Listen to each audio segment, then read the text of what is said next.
Welcome to the Israel of God, where our interpretation is expressly prohibited.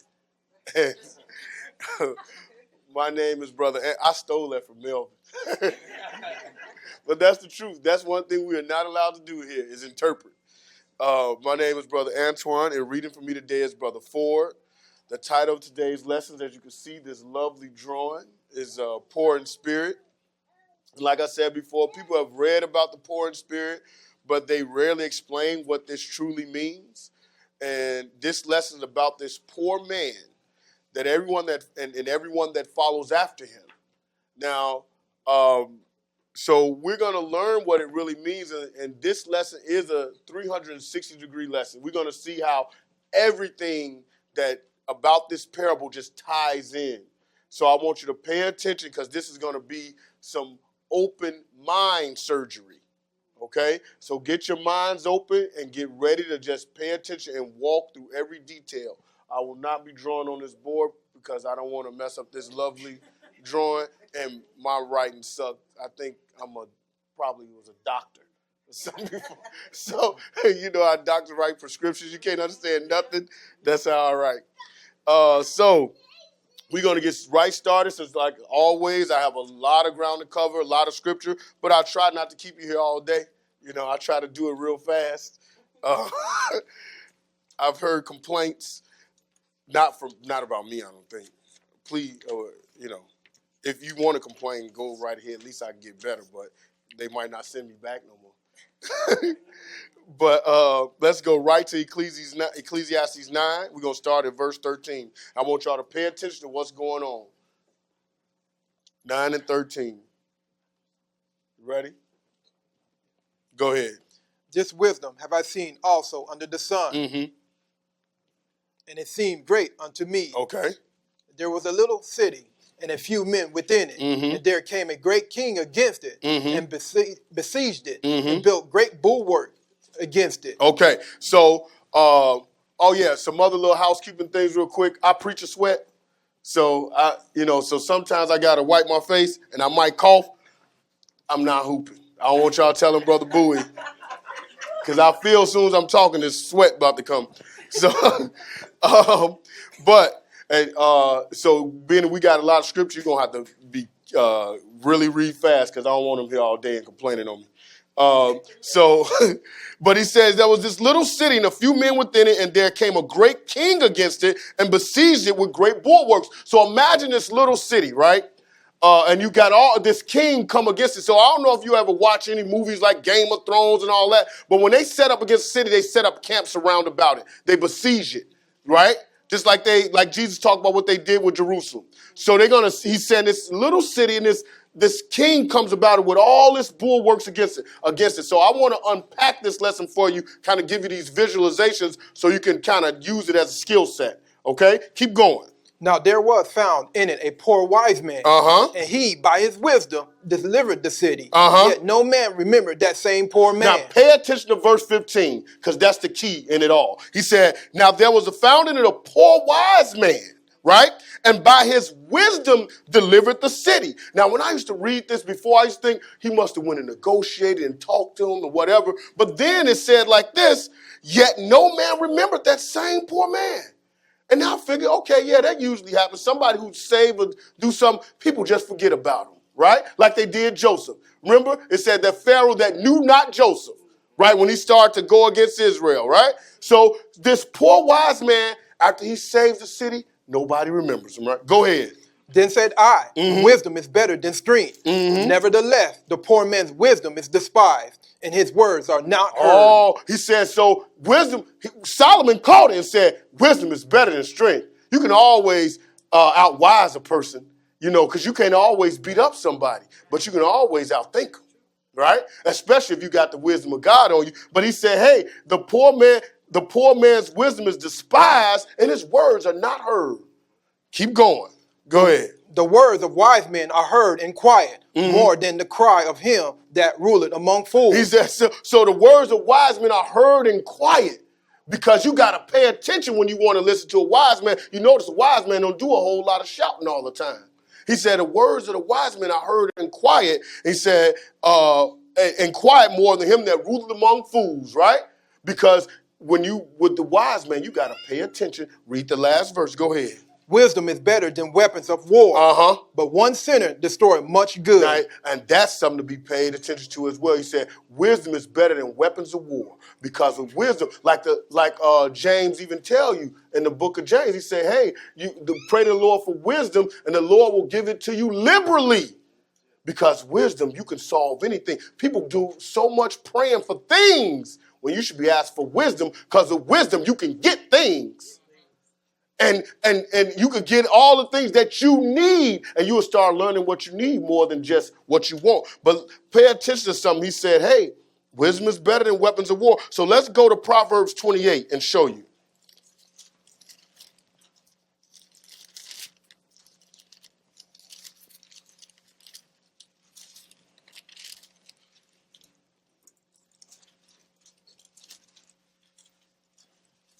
Proverbs 28, verse 11.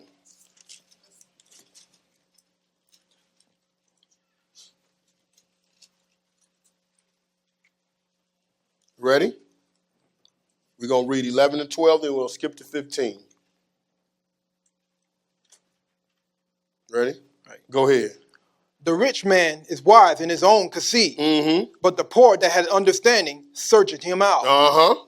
When righteous men do rejoice, there's a great glory.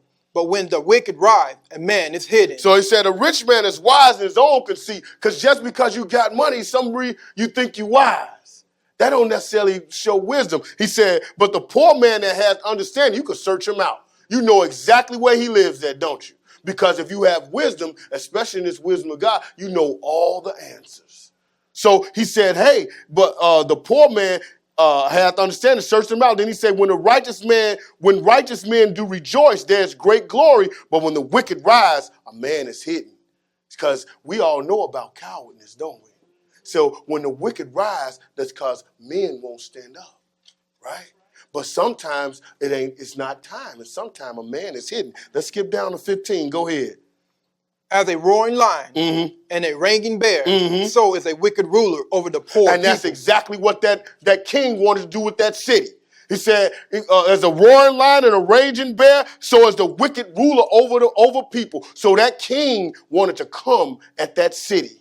Right? And he said he was setting up against it because he want to rule over it. But if you're a wicked king, it's like you like a roaring lion and a raging bear. Go ahead, 27. Go ahead. He that giveth unto the poor shall not lack, but he that hideth his eyes shall have many a curse. Go ahead. When the wicked rise, men hide themselves. Oh, so when the wicked rise, men hide themselves. That's why they're able to rise, right? But sometimes we got a poor man hidden. Keep going. But when they perish, the righteous increase. But when they perish, the righteous increase, because somebody else stood up and they started to kill them off. The righteous increase. But we're gonna look at something. Let's go to Revelation 12 and show you. See, so the way this thing is, that poor man you looking at, that's Jesus. That wicked you looking at, that's Satan and all his people in this world. And those little people, remember we said it was only a few people in the city. That's the righteous, right? Let me show you something before you go to Revelation. Hold your spot in Revelation. I'm going to add this real quick. Go to Matthew 7 and 13. Hold your spot in Revelation because we're going right there.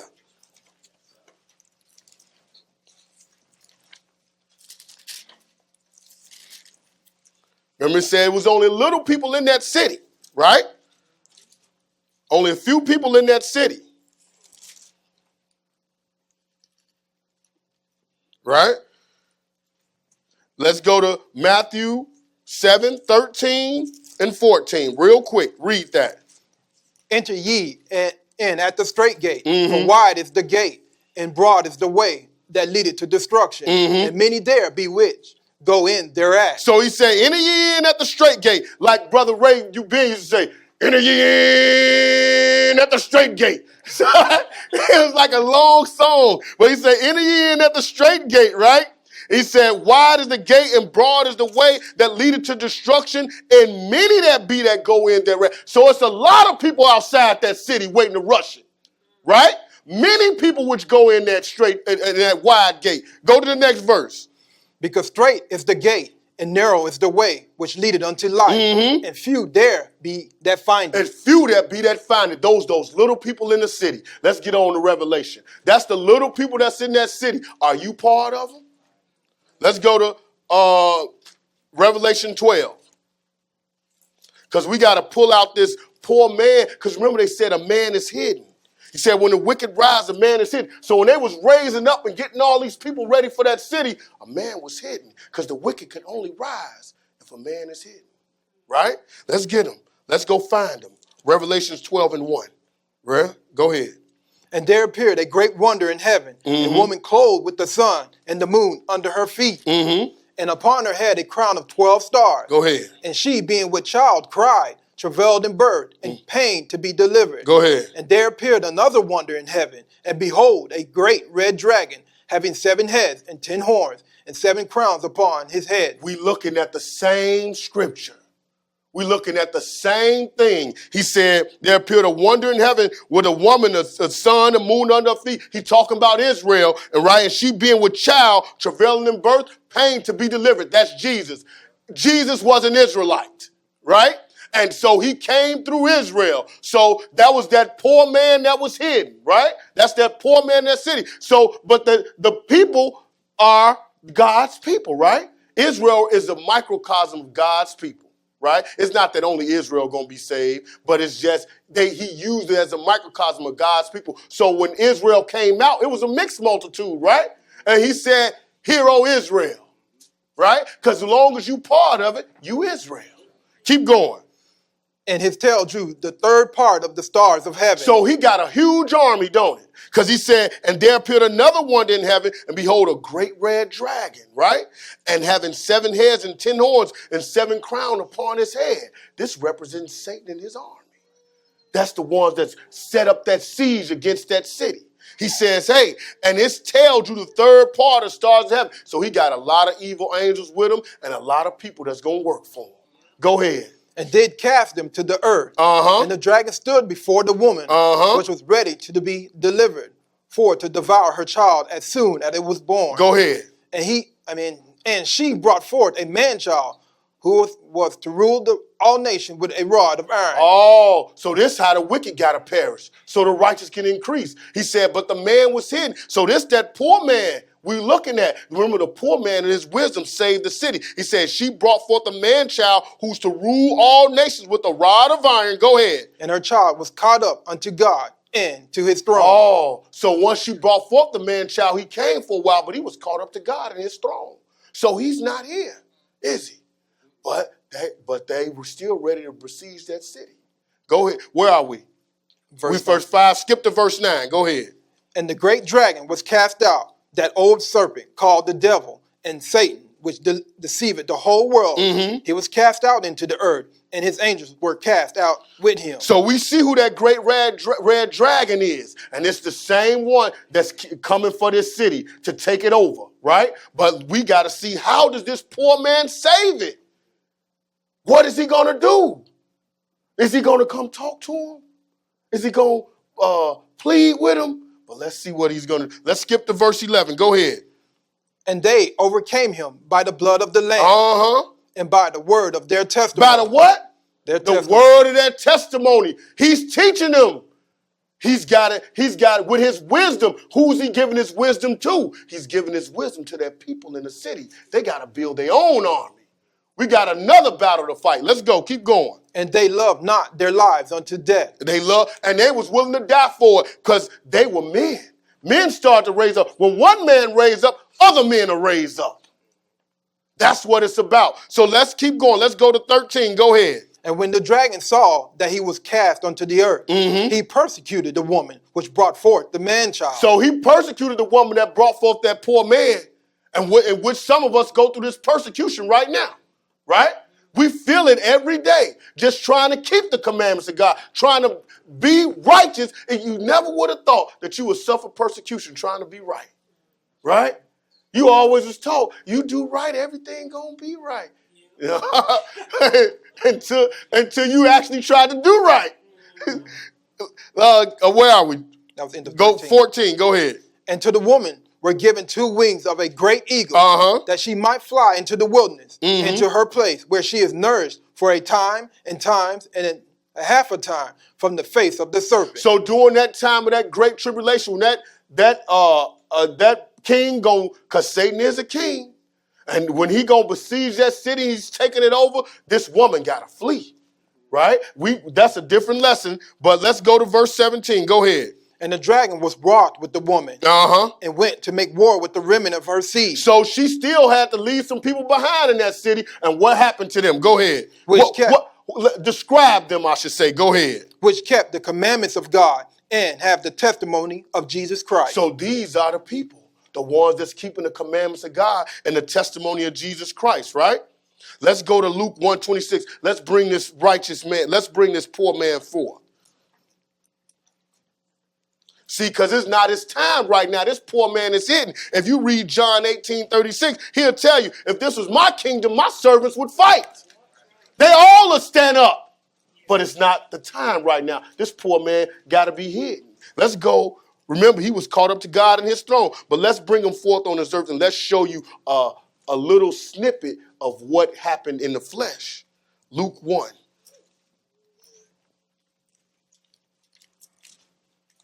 Luke 1:26. We're going to bring him forth in the flesh and show you how the Lord kept showing this same parable all throughout the time. He just kept showing it, and we're gonna look at it again. Let's look at Luke 1:26, and then after that, 26-33, then we're going to head to Matthew 2. Luke 1:26. Go ahead.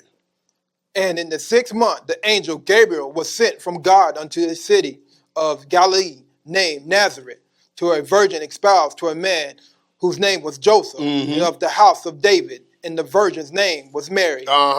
And the angel came in unto her and said, Hail, thou that art highly favored, the Lord is with thee. Blessed art thou among women. And when she saw him, she was troubled at his saying, and cast in her mind what manner of salutation this should be. Now check that out. Now, you think about that, like if you're a woman and this angel come before you and he says, Hail, thou that art highly favored, she's still wondering what manner of salutation this is going to be. What's about to happen to me? Because you don't know how that angel came to her. He could have came shining all light. He could have came as a hand. He could have come any kind of way. And she just like, what is going on? Right? Go ahead. And the angel said unto her, Fear not, Mary, for thou hast found favor with God. And behold, thou shalt conceive in thy womb and bring forth a son, and shalt call his name Jesus. So he said, hey, and the angel had to tell her, fear not. Don't worry, right? He said, you have found favor with God. That, woo, you know, that had to be something like, man, you have found favor with God, right? And he said, hey, you're going to have a son in your womb. You're going to call his name Jesus, right? Where are we? That was end of 31. Go ahead. He shall be great, and shall be called the Son of the Highest. And the Lord God shall give unto him the throne of his father David. And he shall reign over the house of Jacob forever. And of his kingdom there shall be no end. So this guy got to reign over the house of Jacob forever, and of his kingdom is going to be no end. So this poor man is a king too, right? Let's check him out. Let's go to Matthew 2. But let's see how did it start out that way. Let's go to Matthew 2. Remember, it said that she brought forth a man-child that was going to rule all nations with a rod of iron. So now this guy that she bringing forth said he going to rule over the house of Jacob forever. But everybody that's going to have to be part of Israel at this time. That's why he didn't say he got to rule over the whole world. Because everybody going to be part of Israel. Because he is Israel. Right? Let's go to Matthew 2. But let's see how this thing happened. Let's look at this parable again. But we're going to look at it in real life. 2 and 1. Go ahead. Now, when Jesus was born in Bethlehem of Judea, in the days of Herod the king, behold, there came wise men from the east to Jerusalem, saying, Where is he that is born king of the Jews? For we have seen his star in the east, and are come to worship him. Right, go ahead. When Herod the king had heard these things, he was troubled, and all Jerusalem with him. Now, as Brother Bowie always explains, we know how crazy Herod was. If you ever look up Herod the Great, this man was paranoid to the T.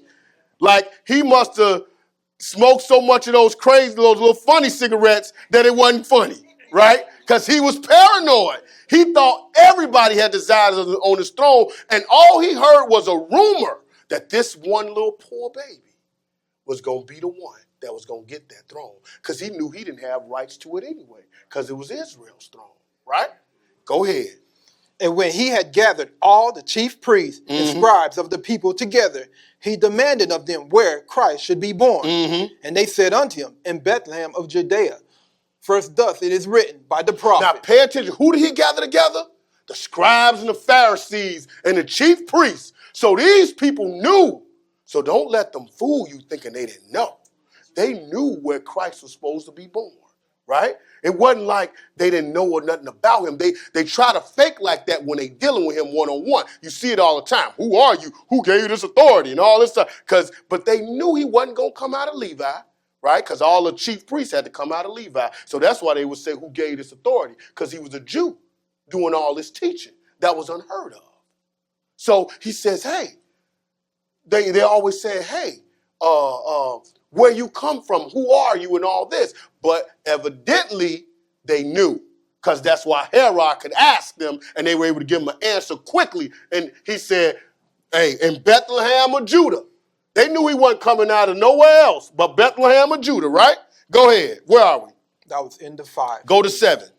Then Herod, when he had privily called the wise men, inquired of them diligently what time the star appeared.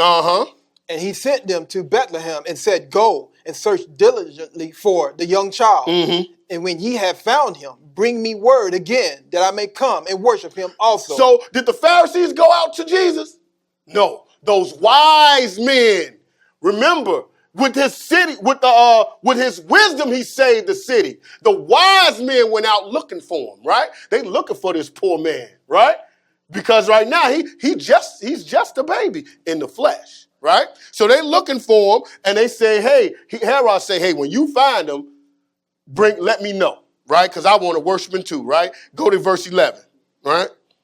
And when they were come into the house, they saw the young child with Mary, his mother, and fell down and worshiped him. And when they had opened their treasures, they presented unto him gifts, gold, frankincense, and myrrh. And being warned of God in a dream that they should not return to Herod, they departed into their own country another way. Right. So they was warned of God to say, hey, don't go back to Herod, because he not thinking about worshiping this child. He thinking about killing this child, right? Remember that he wanted to devour his child as soon as it was born. Remember we just read that in Revelation? Satan, that he know what this guy in this city can do. So he know he's trying to cut it off at the head. Let me stop it right now. So he's sending his army in there to devour that child as soon as it was born. That poor man, right? He don't want him to ever become one. Keep going. Where are we? That was in the 12. Now we're at 13. Okay, go ahead. And when they were departed, behold, the angel of the Lord appeared to Joseph in a dream, saying, arise and take the young child and his mother and flee into Egypt and be thou there until I bring thee word. For Herod will seek the young child to destroy him. When he arose, and he took the young child and his mother by night and departed into Egypt and was there until the death of Herod, that it might be fulfilled which was spoken of the Lord by the prophet, saying, out of Egypt have I called my son. Did y'all catch that too? Out of Egypt have I called my son. Didn't he bring Israel out of Egypt? So he bringing Israel out of Egypt again. Because that's his name. That's why I told you. That's why he said, hear, O Israel, because all of us got to be Israel, right? That's why when he said he going to rule over the house of Jacob, he talking about he going to rule over the house of Israel. That's the whole world, right? But out of Egypt have I called my son, right? The same way. He's showing you the same microcosm again. Like I say, it is intertwined. This is 360 degrees. This is keeps going, right? Keep going. Go ahead. Verse 16. Then Herod, when he saw that he was mocked of the wise men, was exceedingly wroth, and sent forth and slew all the children that were in Bethlehem and in all the coast thereof, from 2 years old and under, according to the time which he had diligently inquired of the wise men. So 2 years went by, and he diligently inquired from the time he diligently inquired of those wise men, and he killed all those babies from 2 years old and back. You see how he's coming at? So who did Satan use? He used Herod. Because remember, he's setting up against that city, but I got to use my men. Remember them third part of the angels that came down? I can get into all of them. You got to have some type of spirit on you for you to just rush and kill a baby. Just at a command. Something would seem like it would be in you to say, that's crazy. But when that spirit is on you, remember who's really outside of the city trying to get in. It's on them, and it's got them fooled like, hey, it ain't nothing to go kill a baby. And it's going to happen again. Okay? So they just dashing babies to pieces. And look what was said. Go ahead. 17. Then was fulfilled that which was spoken by Jeremiah the prophet, saying, in Ramah was there a voice heard, lamentation and weeping, and great mourning, Rachel weeping for her children. It would not be comforted because they are not. They are not. They dead. They gone. He said she was weeping. In other words, Israel, the mother of Israel, weeping for her children because it wasn't nothing she could do. Wasn't no might in her hand. She had to just suffer that, right? Because he went back to make war with the remnant of her seed. That's going to happen in the future, and the Lord just showed you how it happened there, right?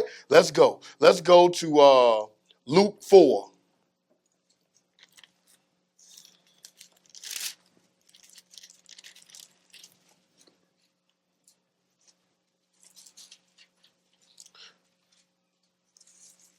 The Lord just showed you, hey, like Jesus said, the kingdom of heaven suffereth violence, and the violent take it by force.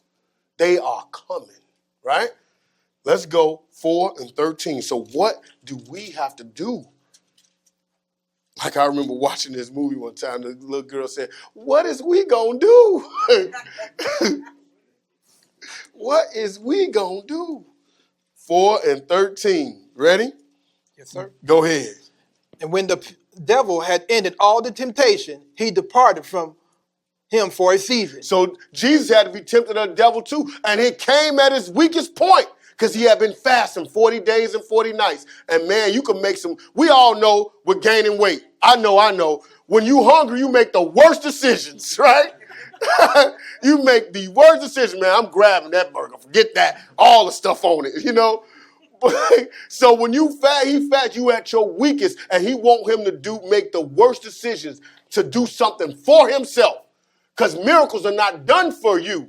They're done for people who don't believe. Right. You never seen a prophet that was hungry that say, food, bing, ooh, steak, grass-fed steak. You know, you never seen that, right? You've never seen that. But you do it to show for others. You move mountains for others, not for you. So he says, so now when he wanted Jesus to just do some stuff for him. You hungry? Making some food. Do this, do that, just for the sake of doing it, right? So now Satan he resisted the temptation. Now this is a lesson for you, so pay attention. He resisted the temptation. Go ahead. And Jesus returned in the power of the Spirit into Galilee.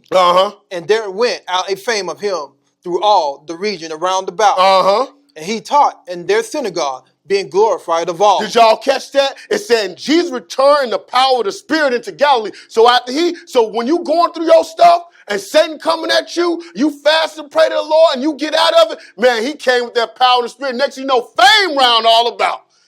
Because he is strong now. That's what the Lord will do for you.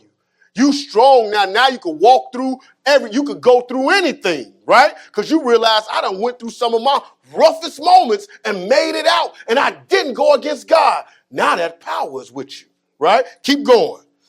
And he taught in their synagogue, being glorified of all. And he came to Nazareth, where he had been brought up. And as his custom was, he went into the synagogue on the Sabbath day and stood up for to read. And there was delivered unto him the book of the prophet Isaiah. And when he had opened the book, he found the place where it was written. So now he's walking into the church and everybody know about him now. So now that he's coming up, you know, you got the Pharisees and all of them there, but the fame about him is going all around about the coast. So he stepped in the church and now he stood up to read. And everybody want to listen to what this guy got to say all of a sudden, right? What'd he say? Go ahead. The Spirit of the Lord is upon me because he had anointed me to preach the gospel to the poor. Oh, he did what? He anointed me to preach the gospel to the poor. That poor man who saved the city. The rich man was sitting out there that want to rule him like a raging bear, right? And a roaring lion. But now he said, what he going to do with him? He going to preach the gospel to him, right? What is this going to do? Keep going. He had sent me to heal the brokenhearted, to preach deliverance to the captive, and recovering of sight to the blind, to set at liberty them that are bruised. So he sent me here to heal the brokenhearted, to preach deliverance to the captives, to the ones that's captured in that city. I got to preach deliverance to them. I got to show them how to deliver themselves. I got to show them everything, right? And to set at liberty them that are bruised, right? Go ahead. To preach the acceptable year of the Lord. And he closed the book, and he gave it again to the minister, and sat down. And the eyes of all them that were in the synagogue were fastened on him. Go ahead. And he began to say unto them, this day is this scripture fulfilled in your ears. So he told them, hey, this has been fulfilled in your ears right now. I'm doing this for you right now, right? But it was talked about me doing it in the future. But he had to preach the gospel to the poor. Remember, this is about the poor in spirit. We got to find out who they are, right? And we're going to see just how important they are to the Lord. Isaiah 61. Isaiah 61.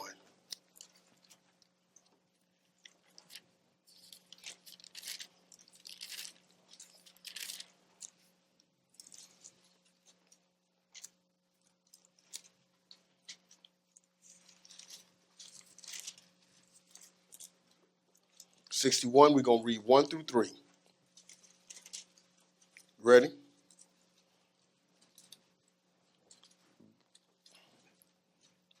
So he told this to Isaiah back then, right? But pay attention. Ready? Yes, sir. Go ahead. The Spirit of the Lord is upon me, because the Lord had anointed me to preach good tidings unto the meek. Good tidings unto the who? The meek. And the other place he said poor, didn't he? So now you know what the poor is. These are the meek. But remember, the rich man was wise in his own conceit. He wasn't meek, was he? Right? He said, but with the poor man with understanding, he could weigh him out. Right? But he was wise. That guy that's outside that city, that king, he wise in his own conceit. He think he's something that he's not. He think he's a king that he really is not. Right? Go ahead. He had sent me to bind up the brokenhearted, to proclaim liberty to the captives, and the opening of the prison to them that are bound. So he came to open up these prison doors. I'm gonna save you from all this captivity. Go ahead. To proclaim the acceptable year of the Lord, and the day of vengeance of our God, to comfort all that mourn. So he said, I'm going to proclaim the acceptable. So when is going to happen? During the time of the proclamation of the acceptable year of the Lord, right? And to comfort all that mourn, right? Because we know the poor are the ones that's mourning for all this that's going on. Go ahead. To appoint unto them that mourn in Zion, to give unto them beauty for ashes, the oil of joy for mourning, the garment of praise for the spirit of heaviness, that they might be called the trees of righteousness. Called what? The trees of righteousness. You know, trees don't necessarily mean literal trees. These are beings, right? The Lord even related himself to a tree, right? So you could be trees of righteousness. It sounds like he's building his own army.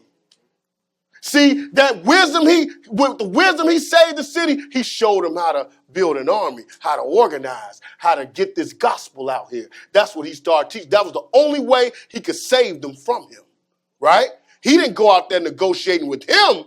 He went and started teaching them inside the city. Go ahead. The planting of the Lord, that he might be glorified. So let's go somewhere real quick. So to show you what this poor is like. Hold your spot. We're going to go next. We're going to Isaiah 48. But let's go to Ezekiel 9 real quick. I'm sorry. Next we're going to Matthew 11. But let's go to Ezekiel 9. We're going to read just 3 and 4. So the Lord is showing Ezekiel what's going to happen in the future, but also how something went down right there, right? But this is exactly what the Lord is doing right now. But we're going to look at Ezekiel 9 and 3. You ready? Yes. Go ahead. And the glory the God of Israel was gone up from the cherub, whereupon he was of the threshold of the house. And he called to the man clothed with linen, which had the writer's inkhorn by his side. So the Lord called up these angels, then he also called up one who these slaughtering angels with these slaughtering weapons in his hand, but he also called up one who had an inkhorn in his hand, right? Let's see what he wanted to do with that inkhorn. Go ahead, verse 4. And the Lord said unto him, Go through the midst of the city, through the midst of Jerusalem, and set a mark upon the foreheads of the men that sigh, and that cry of all the abomination that be done in the midst. Oh, that's the poor in spirit. He said, didn't he say he was coming for all that mourn? The ones that's sighing, that's crying. You see this stuff and you know you don't like. You don't see somebody doing wicked. Oh, they just going to the fire. You say, man, I hope they get their act together so they won't go into that fire. You look at this stuff and you are not pleased with what's going on. You ain't got to judge what's going on. You just know, you hope some of these people change. Like when someone's steady doing wicked towards me, I don't hope, man, I hope the Lord just smite them down. No. I got to stop that. But no, you got to hope that they change and be happy if they change. Right? That's the poor in spirit, right? Let's go to Matthew 11.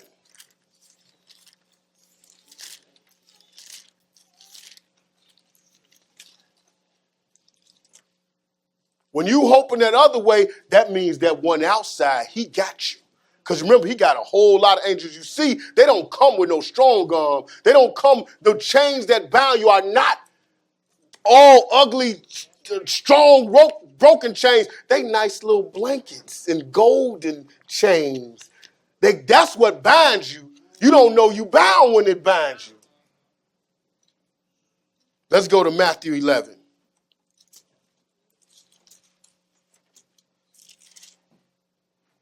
We're going to hit 12 and then we're going to skip to 25.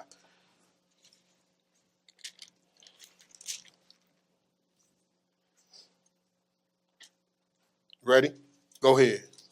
And from the days of John the Baptist until now, the kingdom of heaven suffered violence, and the violence taken it by force. And we just saw that, right? The kingdom, this kingdom is suffering violence, and the violence, they're trying to take it by force, right? From the days of John the Baptist until now, right?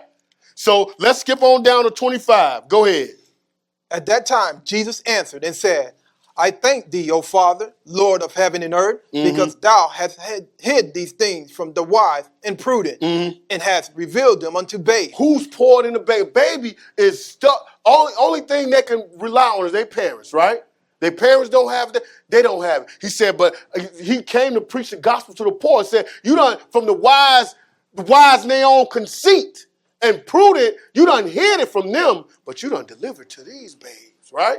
Like my friend, Brother Vernon, he always used to say, like when Obama was president, if he came and shook my hand today, he don't know who hand he's shaking. I guess this other president, they don't want to shake his hand.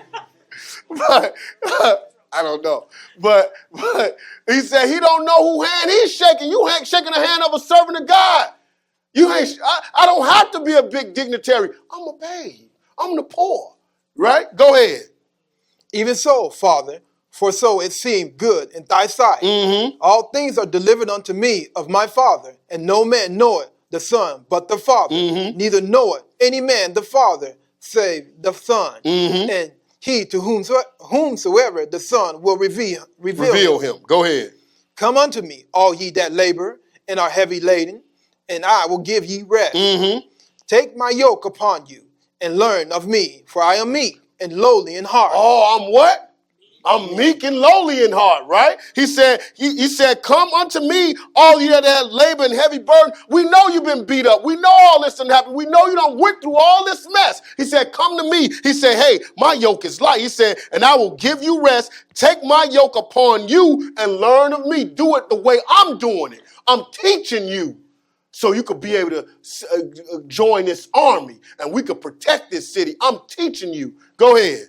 And ye shall find rest unto your soul. He said, I'm meek, and if you do it like the way I do it, you're going to find rest unto your soul. Verse 30, go ahead. For my yoke is easy, and my burden is light. It's easy to be meek. The burden is light.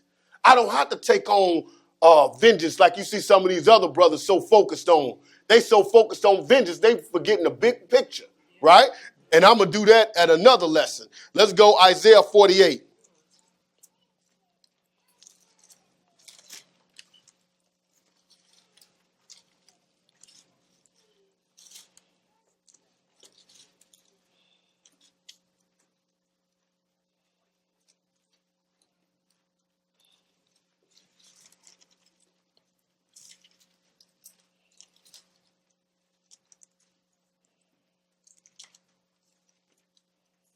Isaiah 48 and 12. Ready? Yes, sir. Go ahead. Hearken unto me, O Jacob, and Israel my call. I am he, I am the first, I also am the last. My hand also had laid the foundation of the earth, and my right hand had spanned the heaven. When I call unto them, they stand up together. Now look at all the power this guy had. He said, hey, hearken unto me, O Jacob, O Israel. He don't got to say the whole world. But everybody got to hearken unto him. Remember, this poor man got to save the city with his wisdom. So you got to listen to that wisdom to be able to save yourself. Right? So he said, hearken unto me. He said, my hand, I done spanned the heavens in the earth. I done laid the foundation of the earth. My right hand that spanned the heavens. When I call them, they stand up together. Right? Look at all that power. Go ahead. All ye, assemble yourselves and hear. Which among them that had declared these things, the Lord had loved him. He will do his pleasure on Babylon, and his arm shall be on the Chaldeans. So I'm going to take care of that army. Don't you worry about that. I got that faded, but go ahead. I, even I, have spoken. Yea, I have called him. I have brought him, and he shall make his way prosperous. Come ye near unto me. Hear ye this. I have not spoken in secret from the beginning, from the time that it was. There am I. And now the Lord God and his spirit has sent me. Whoa. This guy just said he called everything to stand up together. He do all this. Then he said the Lord God sent me. Yes, sir. I'm the one he sent down to be this poor man. I'm the one who got all this power, that poor man who saved the city, who everybody forgot about once he did it. Right? Because ain't nobody remember nothing he said. Nobody is taking heed to nothing he said. But this poor man saved the city with his deeds. We going to see it. Keep going. It's verse 17. Thus saith the Lord, thy Redeemer, the Holy One of Israel. I am the Lord, thy God, which teacheth thee to profit, which leadeth thee by the way that thou shouldest go. I teach you to do what? I teach you to profit. You should profit from this. This gives you everlasting life. There's nothing more profitable. Not all the billions in the world are more profitable than everlasting life. Any guy would trade it in. Believe me. Anybody would trade it in, right? Verse 18. Oh, that thou hadst hearkened to my commandments. Oh, if you had listened to me. Oh, if you had not forgotten about me. Oh, that you had hearkened to my commandments, right? Finish that. Then had thy peace been as a river, and thy righteousness as the waves of the sea. Your peace would have been flowing. You'd have been catching peace all like, man, I just caught some of that peace. You know how you catch these colds? You've been having peace everywhere. Right? let's go to Matthew 5. Matthew 5 and 1.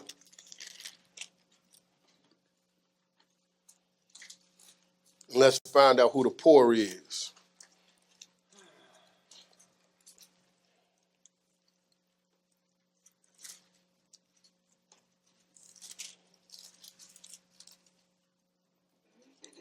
Now, I don't know if y'all believe this, but I used to go to Catholic school.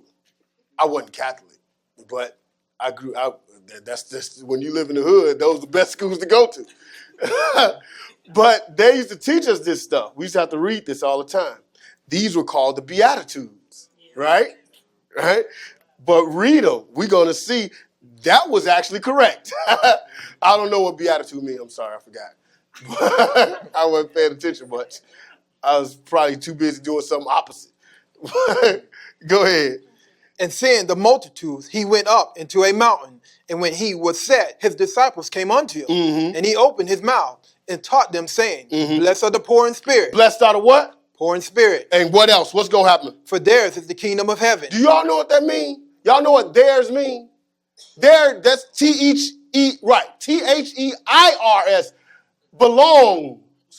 So he says, blessed are the poor in spirit, for theirs is the kingdom of heaven. The kingdom of heaven belongs to them. That's why you want to be part of this army, right? Blessed are the poor in spirit, for theirs is the kingdom of heaven. Go ahead. Blessed are they that mourn, for they shall be comforted. Mm-hmm. Blessed are the meek, for they shall inherit the earth. Mm-hmm. Blessed are they which do hunger and thirst after righteousness, for they shall be filled. Mm-hmm. Blessed are the merciful, for they shall obtain mercy. Mm-hmm. Blessed are the pure in heart, for they shall see God. Why are we reading this? Because these are all the attributes that the people outside do not have, because they're actually trying to take the opposite of what these people are doing. They're trying to give, right? You hungering and thirsting after righteousness. You're not trying to, you trying to comfort, right? All the ones that's mourning. You're doing the opposite of what this other army is doing. So what he's teaching them is to be like this. He's not teaching them to even fight. He's teaching them to fight spiritually. Don't let them overtake you. He just showed them the keys to righteousness, that, hey, this is a mental battle. They cannot do anything to you or overtake you if you don't give in to what they're doing and their wants. You stick with this and they can't get you. Keep going. Blessed are the peacemakers, for they shall be called the children of God. The other ones were doing what? Making war. They set up bulwarks. That's usually when you're about to start a war. You set up camps and set up bulwarks to rush a city. That's a war, right? Go ahead. Blessed are they which are persecuted for righteousness' sake, for theirs is the kingdom of heaven. Now that's persecuted for righteousness' sake, not persecuted because you did something wrong. Persecuted for righteousness' sake, for theirs, the kingdom of heaven belongs to them as well, right? Go ahead. Blessed are ye when men shall revile you and persecute you, and shall say all manner of evil against you falsely for my sake. So he said, blessed are ye when men shall revile you and persecute you and say all manner of evil against you falsely. Don't let that evil be for real, but evil against you falsely for my name's sake, right? Go ahead. Rejoice and be exceedingly glad, for great is your reward in heaven. For so persecuted they the prophets which were before you. So they did the same thing to the prophets. Remember how Satan came at Jesus at his weakest point, right? So, and Jesus came out there shining. That's the same thing that can happen to you. You get persecuted, you going through it. He said, rejoice. Don't sit there and be mad. Why are they doing this to me? And you ain't see Joseph do that once, did you? He dealt with that thing, and he basically told that guy, "Hey, I didn't do nothing." He told the prisoner, the captain of the prison, "Hey man, I ain't even do nothing, and I'm down here, right?" So he hadn't done anything, but hey, he came out there shining. Now he was the king over all of Egypt, right? Imagine what that wife was thinking when dude became king. She probably had to be like, "Whoa." Right? But thank God that Joseph didn't have that kind of spirit on him, right? Let's skip down. Okay, no, let's go to Isaiah 57. So we see what this poor in spirit is. It's the meek, the merciful, the peacemaker, and the ones that are persecuted for the Lord's name's sake. We're going to read one verse here, Isaiah 57 and 15.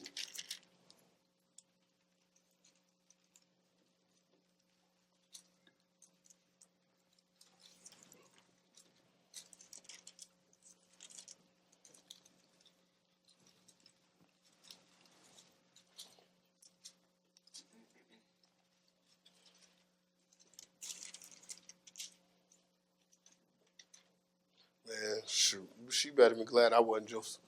That's why the Lord probably wouldn't have chosen me. I don't know. I'm still working on that stuff. So I'm like, no. I don't want to hear it. Ready? Isaiah 57 and 15. I'm ready. Go ahead.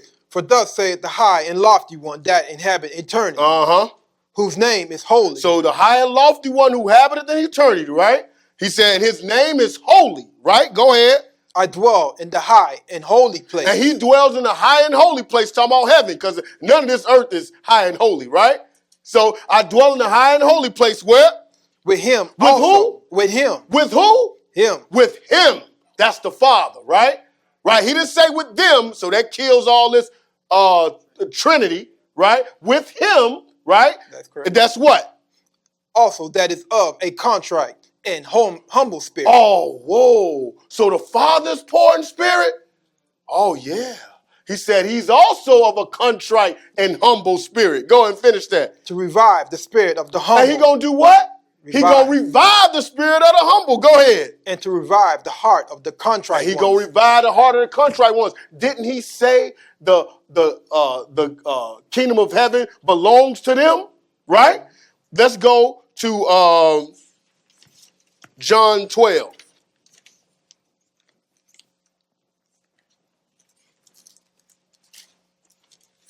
John 12 and 44.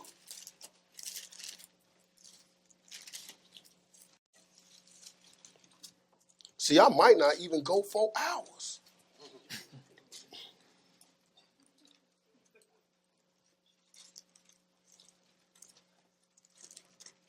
I like to be a samurai with mine.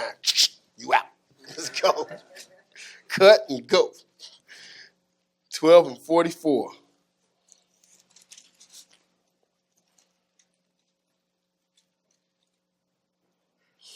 Let's see if this backs up what we just read in Isaiah, right? Because he said, I dwell in the high and holy place with him who is also of a contrite and humble spirit, right? So we both got this contrite and humble spirit. Let's go, John 12 and 44. Go ahead.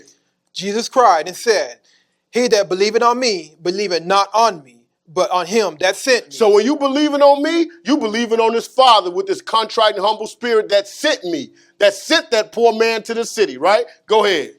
And he that seeth me, seeth him that sent me. Mm-hmm. I am come a light into the world, that whosoever believeth on me should not abide in darkness. Mm-hmm.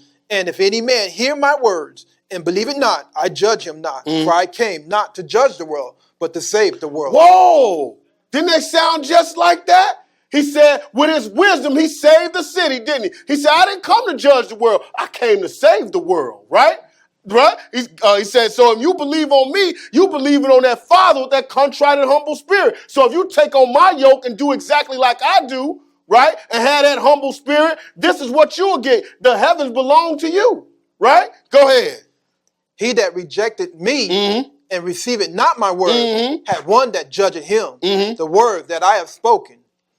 The word that I have spoken. The same shall judge him in that last day. In the last day. He says, so he that rejected me receiveth not my words. Didn't he say they didn't remember him? And they didn't hear him? Right? He says, so you receive not my words? You got one that judge you. The words that I have spoken, that's what's going to judge you, right? I didn't come to judge you. Go ahead. For I have not spoken of myself, but the Father which sent me, he gave me a commandment, which I should say, and what I should speak. So I'm not even speaking of myself. I'm speaking what's given to me. So when you rejected me, you not rejected me. I'm just a messenger. You rejected the one that sent me. I came in his name. I didn't even use my own name. I came in his name. So when you reject me and you spit on my name, you rejecting the one that sent me. When you decide not to be humble in spirit, you ain't rejecting me. So you got to think about that for you in here, because we love looking outside, and all of us do. I mean, that's just a natural human trait to want to say you did it, right? Like, I love being right. I got in his word because I wanted to be right. Like, I wanted to correct everybody else and be right about it. Right? But you gotta have, according to this, you gotta have that humble spirit, right? You gotta have this poor in spirit if you want to be able to receive this word, if you want to be able to own this world, right? Go ahead. And I know that his commandment is life everlasting. Whatsoever I speak therefore even as the Father said unto me, so I speak. So he said, and I know that this commandment is life ever. Just to do this will give you life everlasting. That's what I'm promising you. That's how we going to save this city, because we not going to die. This little permanent death, it will be nothing. So whatever they got coming for us, it ain't nothing. Right? Let's go to Luke 9.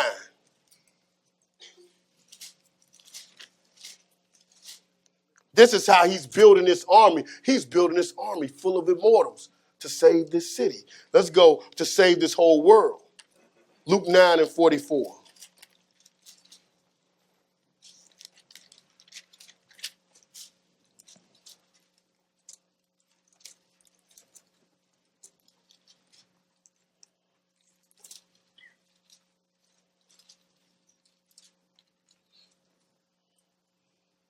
Now, this was Jesus explaining this to the apostles, right? We're going to read from 44 to 62. So we're going to run this little story down. We're going to see even the apostles, what kind of mind they had. Because we all objectify people in the Bible. What I mean by objectify, we only used to using that word when it comes to ladies or something. They objectifying me. No. Objectify means when you just look at people or something just like an object. You don't think about that they are actually humans or whatever it is, right? So we look at people in the Bible like that all the time. Like, oh, wow, they did that, right? They wasn't real people that did it, right? But we're going to see some real human traits in the apostles or something that they're going to say, right? So let's start with Luke 9:44. Go ahead. Let these sayings sink down into your ears, for the Son of Man shall be delivered into the hands of men. So Jesus had to continue telling the apostles that he was going to die, because they wouldn't even discuss it. Believe me, if you keep reading all the books, they didn't ever want to deal with it. Jesus had to keep bringing the point up, and it seemed like they never wanted him to bring it up. But every time he said, so now he's saying, look, let these sayings sink down into your ears. This is what's going to happen to the Son of Man, right? But keep going. But they understood not this saying. See that? They didn't understand it, right? Keep going. And it was hid from them that they perceived it not, and they feared to ask him of that saying. You see that? He said they understood not, and that they perceived it not, and they feared to ask. They normally, Peter and them, what you mean, Lord? But on this subject, they would not even ask, right? They don't want to know, okay? He said, and they feared to ask him of that saying. Go ahead. Then there arose a reasoning among them, which of them should be greatest. Oh, what they arguing about? Which one? Who gonna be the coldest, man? I'm the coldest teacher coming up out of here, boy, right? We all like that. We are human, right? We all get that. So, we all feel like, shoot, man, I'm nice with it, Go ahead. And Jesus, perceiving the thought of their heart, took a child and set him by him. He took a what? A child. Took a child, right? Go ahead. And said unto them, whosoever shall receive this child in my name, receive it me. And whosoever shall receive it him that sent me. Oh, it's back to that again. So whoever shall receive me, receive the one that sent me. Go ahead. For he that is least among you all, the same shall be great. Oh, like the poor. Who that is least among you shall be great. You're all worried about how great you're going to be. Hey, if you want to be great, learn to be like this. Learn to be this poor in spirit, right? Keep going. And John answered and said, Master, we saw one casting out devils in thy name, and we forbade him, because he followed not with us. You know how we get, man. Hey, we saw one dude casting out devils in your name. He don't even ride with us. Okay, so we stopped that right there. Right? Ain't we right, Jesus?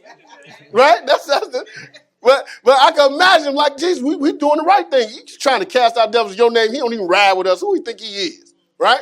Let's see. Go ahead. What Jesus say? And Jesus said unto him, forbid him not. For he that is not against us is for us. Oh, this is you say, don't forbid him. If he ain't against us, he for us. He's one of the ones that's casting out devils in my name because he believe on me. And if he believe on me, guess who he believe on? The one that sent me. Right?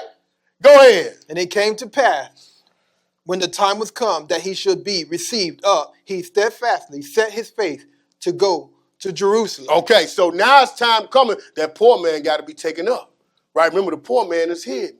So he said, hey, it came to pass at the time he should be received up, and he steadfastly, his face just facing Jerusalem. That's all he think about now, because this thing is weighing on him. That's a whole nother lesson. But that thing was weighing on him, what all had to happen, right? So he just looking at Jerusalem. Keep going. And sent messengers before his face, and they went and entered into a village of the Samaritans to make ready for him. And they did not receive him, because his face was as though he would go to Jerusalem. So he said, hey, and they sent messages before his face. Now people say, oh, because he's Samaritans, he was finna go into Samaritan. No, at this time, Israel wasn't even dealing with no Samaritans. So these probably, just like we are Israelites that live in the suburbs, Israelites that live among some Samaritans, right? So they finna set up, and he said they didn't even want to receive him because his face is toward Jerusalem. They like, he ain't trying to come in here, right? Let's see what the apostles say. Go ahead. And when his disciples... Just pick it up, so they can get it. And when his disciples, James and John, saw this, they said, Lord, art thou that we command fire to come down from heaven and consume them, even as Elias did. Elijah did. So you see what the apostle said? He said, hey, man, they rejected us? Do they know who we are? We should have fire come down from heaven and just devour that house right now. Who all wouldn't do that, man? I'm with him. Like, man, bust him upside the head, right? He gonna reject me. Who do you think he is, right? Go ahead. But he turned and rebuked them and said, ye know not what manner of spirit you are of. Oh, you got this spirit on you from outside. He done got to you.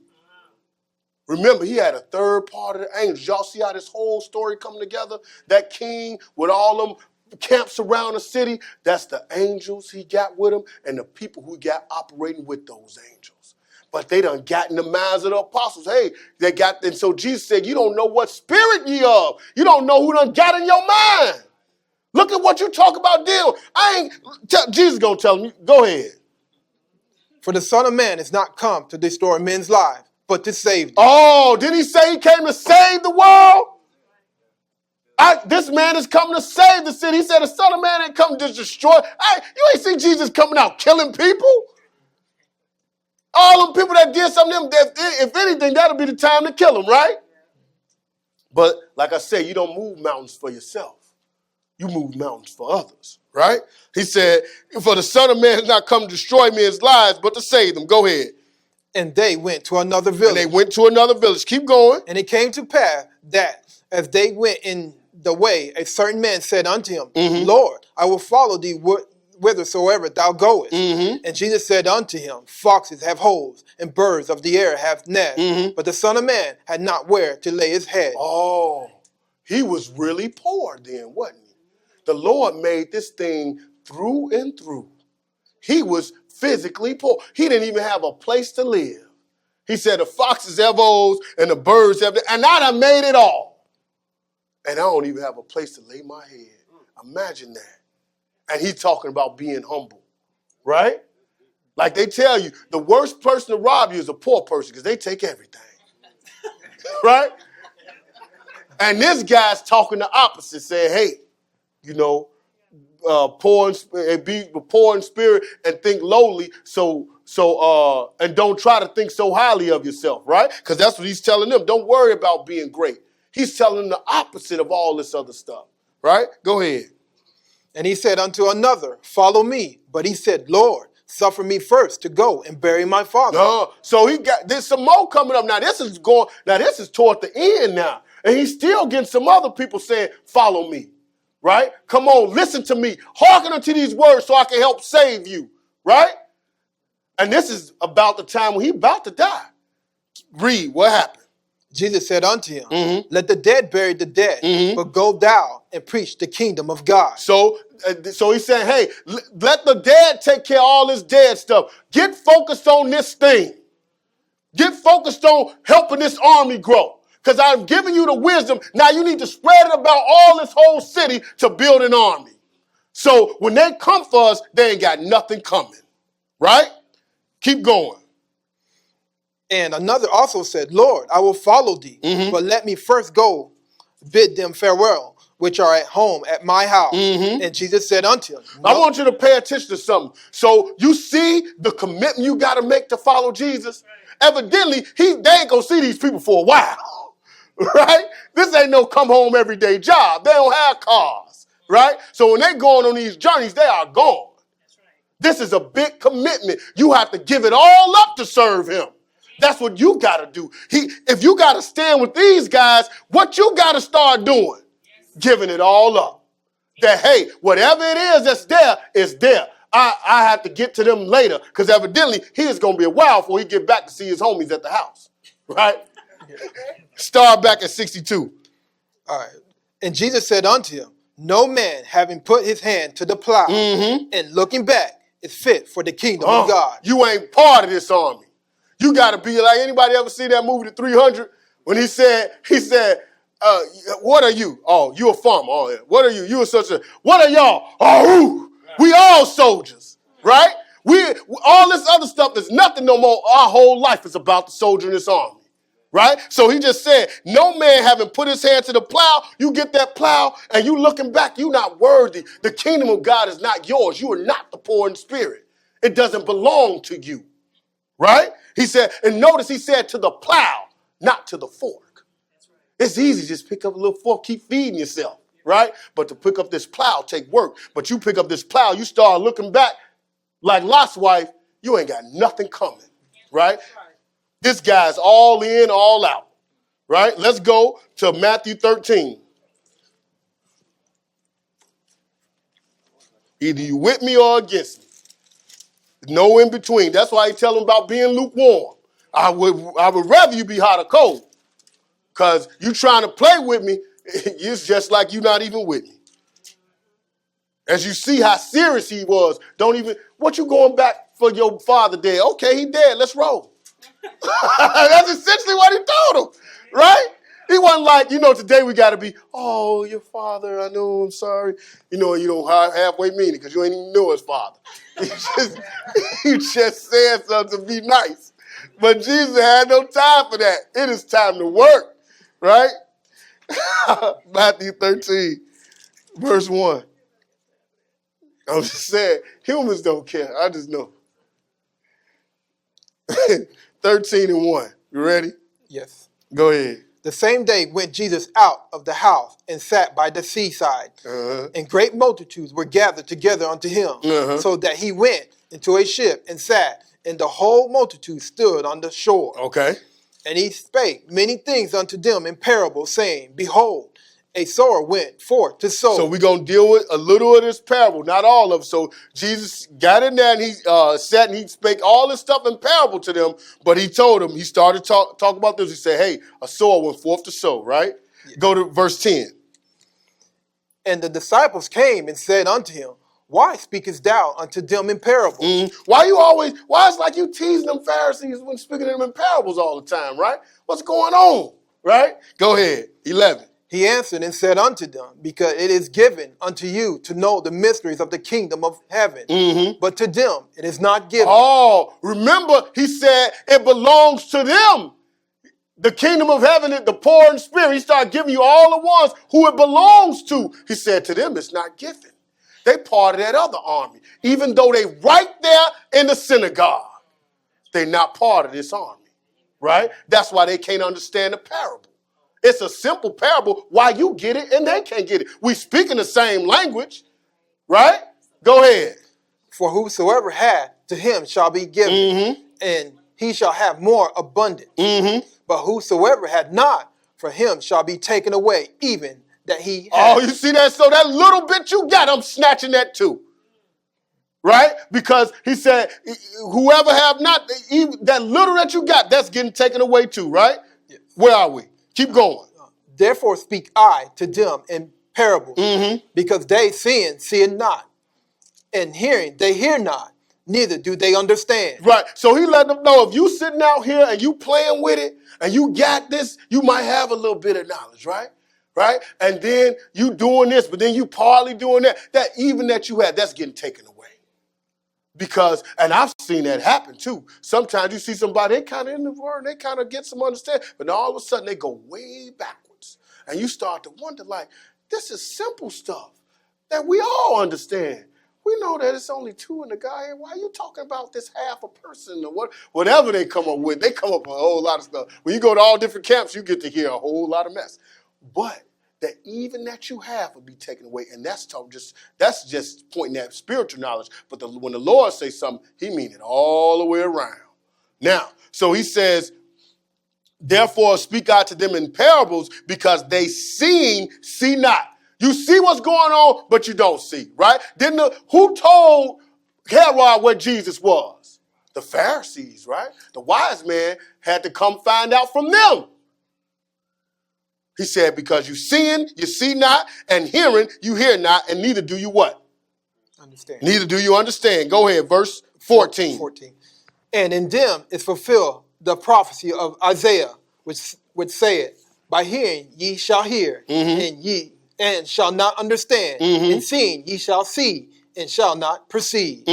For this people's heart is waxed gross, and their ears are dull of hearing, and their eyes their eyes what? They have closed. Who have closed? They have closed. They did this, right? He said, and it sounded like the Lord was being funny, like I got it for you, but I don't have it for you. No, when you close your ears, it's not for you, right?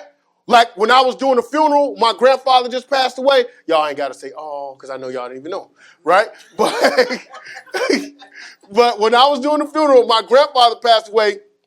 Everybody got up there and talked, and I was doing the eulogy at the end. So it's time for me to do the eulogy. I go in about 10 minutes or so. Next thing I know, people, then they getting up and leaving, and then they shut off the mic, right? They just, that's bogus, right? She's looking like, oh, yes, they did. They shut off the mic on me. And I felt like just like that, the eyes, they have closed. They shut off the mic, and some of my family members didn't even care. They were glad. Like, we were so tired of him talking. So when I just did my auntie's funeral just a week ago, I made sure. Like, I remember what y'all did 6 months back. You bet not move. But, right. So, but I'm telling you, that we do it all the time. We look at these other people and laugh, but in reality, it happens all the time. Eyes and ears, they close themselves. And that's why it's not for you. The Lord is not being prejudiced. He wants everybody to make it. But when you decide you don't want it, hey, I'm not forcing it down your throat. I'm the bank. I got it. You see what I'm saying? Now, I force it down their throat. So, you know, but they were all right. They didn't die. So, go ahead.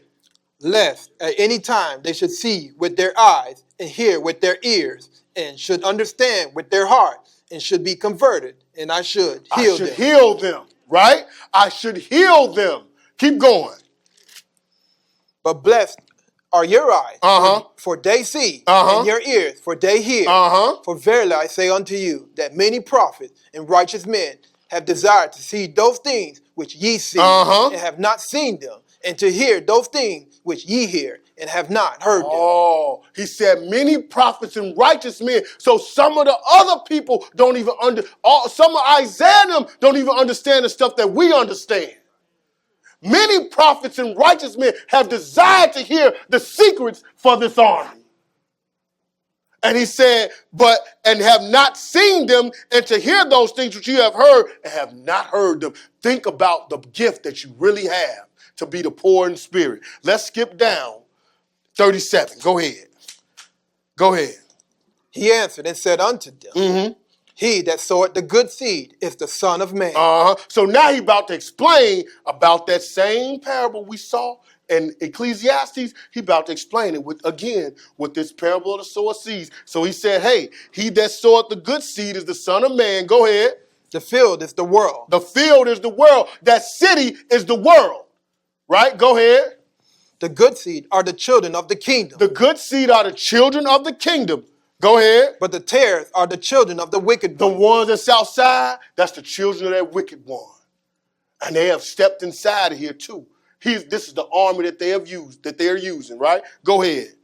The enemy that sold them is the devil. Oh, so now you know who that king is, right? Go ahead. The harvest is the end of the world, and the reapers are the angels. So the harvest is the end of the world. Keep going. Where are we? That's 39. Keep going. 39, 40. As therefore the tares are gathered and burned in the fire, so shall it be in the end of this world. The Son of Man shall send forth his angels, and they shall gather out of his kingdom all things that offend, and them which do iniquity. Go ahead. And shall cast them in a furnace of fire. There shall be wailing and gnashing of teeth. Right? He said, so all them ones that's not following, that's what's going to happen to them. But read 43. Then shall the righteous shine forth as the sun in the kingdom of their Father. Who had ears to hear, let them hear. Oh, so the ones, like he said, when he told you about the poor in spirit and the Beatitudes, when he said, hey, theirs is the kingdom of heaven, and the one that's seeking righteousness and peace and mercy, that's what belong to them. That's when they're going to get it at the end of the world. Let's go to Matthew 26.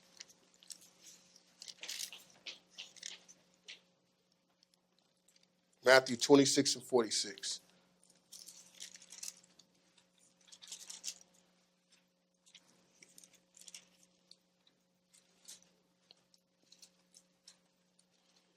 (26 and 46). Ready? Yes. Go ahead. Rise, let us be going. Behold, he is at hand that doeth betray me. So it's time for this poor man to save the city. Let's see how he got to do it. Right? Go ahead.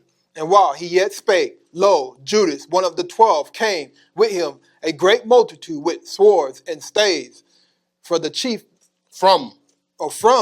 priests and elders of the people. Oh, so now when it was time, right? So they came with swords and staves. With the elders sent them, right? Because really, what happened when Jesus caused Lazarus to come from the dead, and people started knowing about that, they already knew. The death sentence was written. Right, he had to go because they were worried about their power from Rome, right? That if they knew that this guy was doing this, who ain't gonna come to him? He's a dead raiser. Like, who's gonna go to anyone else at this point, right? So if Jesus had lived, everybody was gonna go to him, right? So they already knew. The chief priest was like, he gonna take away our place. If you read the book, you will see they say that a lot. He will take away our place, right? Because that's all they were worried about. Same thing you see these super brews I heard worried about. Somebody taking away their place. Well, what they gonna get, right? How they gonna make somebody worship them or bow down to them, or the vengeance they gonna get. The Lord wasn't worried about that, right? But that's the same thing the Pharisees were worried about, right? Where are we? 47? Okay, skip down to 50. And Jesus said unto him, Friend, wherefore art thou come? Then came they and laid hands on Jesus and took him. And behold, one of them which were with Jesus stretched out his hand and drew his sword and struck a servant of the high priest and smote off his ear. Oh, so when they came and now they come to take Jesus, one of them, I believe was Peter, when you keep reading, stuck out his sword and sliced the dude out. There had to be one sharp sword, boy. You could slice off an ear with that thing, right? So he sliced his ear clean off. Right? Okay. Now, I know that guy had to be hollering and screaming, right? So this had to be a crazy event. Just imagine. He's just like, you know, keep going. What happened? Then said Jesus unto him, Put up again thy sword into its place, for all they that take the sword shall perish with the sword. Look at what he's saying. Now the dude did it for him, but look at the poor in spirit. Pay attention when he said, put on me. Can you do this? He tell the guy, hey, no, man, put up the sword, right? Right? Keep going. Thinkest thou that I cannot now pray to my Father, and he shall presently give me more than 12 legions of angels? Hey, man, if it was time, like I told you, if it was time, my servants would fight. As you see, some of these servants ready to fight, right? But if it was that time, I could get down if we want to. Right? But he said, I could pray to my Father and get 12 legions of angels, and we could take care of this business, right? But hey, I'm not coming here for this time, right?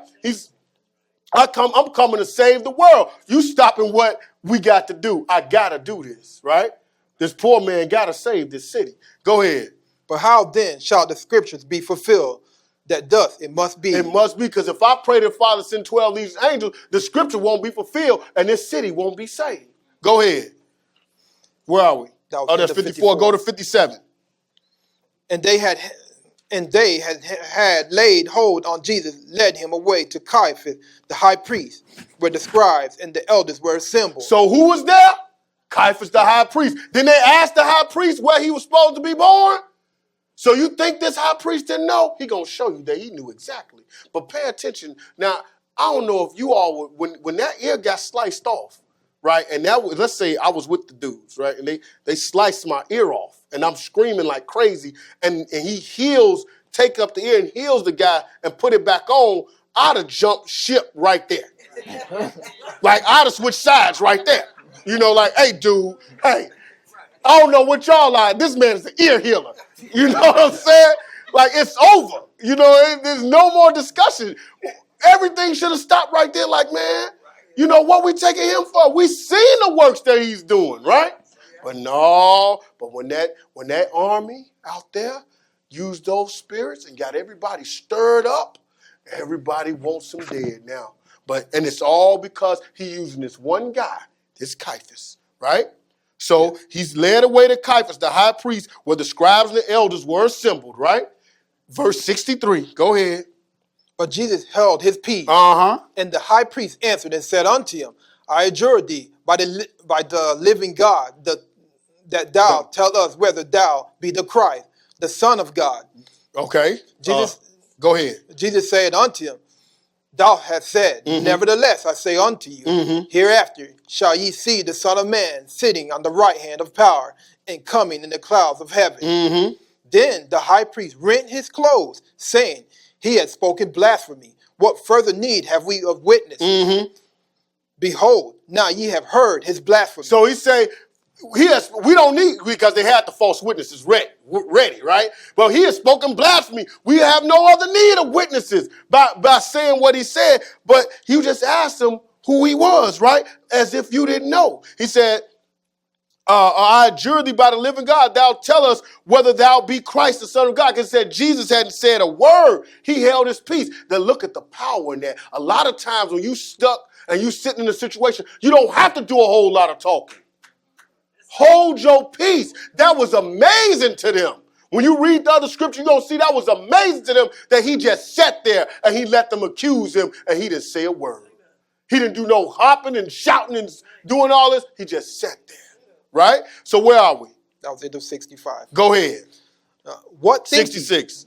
What think ye? They answered and said, He is guilty of death. He is guilty of death. Now everybody with it. Look, that whole selection, they all got their people now.